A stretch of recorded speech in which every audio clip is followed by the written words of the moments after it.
সবশেষ খবর জানাতে ঢাকা মেডিকেল কলেজ থেকে সরাসরি যুক্ত আছেন তৌহিদুল তারেক। যুক্ত হচ্ছে তার সাথে। তারেক, নূরকে কেবিনে নেওয়া হবে কখন নাগাদ, সে তথ্য জানতে পেরেছেন কিনা? পরিচালক সবশেষ কি জানালেন?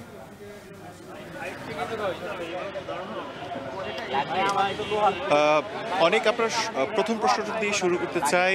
আজকে সকালবেলা কিন্তু ঢাকা মেডিকেলের যিনি পরিচালক রয়েছেন ব্রিগেডিয়ার জেনারেল আসাদুজ্জামান, তিনি গণমাধ্যম কর্মীর সাথে কথা বলেছেন এবং নূরের সার্বিক অবস্থার বিষয় কিন্তু তিনি তুলে ধরেছেন।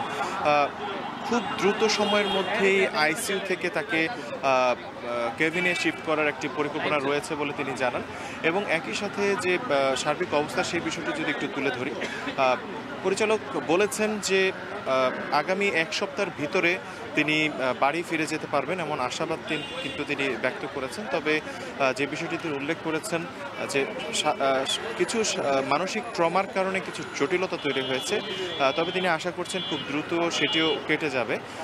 এবং যে বিষয়টি একটু উল্লেখ করতে চাই যে এখানে যখন নূরকে ভর্তি করা হয় সে সময় কিন্তু তিনি তার চোয়াল এবং নাকের যে হাড়, তা সে ভাঙা হাড় নিয়ে কিন্তু তিনি ভর্তি হচ্ছেন এবং মস্তিষ্কে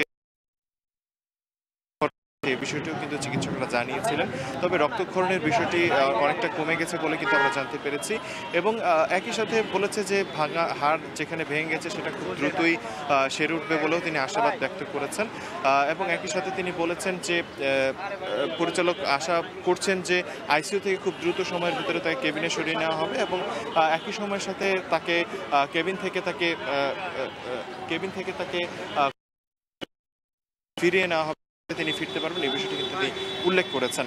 তবে আজকে আমরা খবর পেয়েছি গণ অধিকার পরিষদের পক্ষ থেকে খুব দ্রুত সময়ের মধ্যে আজকে কিছুক্ষণ পরে একটি সংবাদ সম্মেলন হতে পারে এবং এরপরই আমরা আর এও খবর পেয়েছি যে বিএনপি নেতা রুহুল কবির রিজভী কিন্তু আসার কথা রয়েছেন নূরের শারীরিক অবস্থার খবর নেওয়ার জন্য, তিনি এখানে আসবেন বলে আমরা খবর পেয়েছি।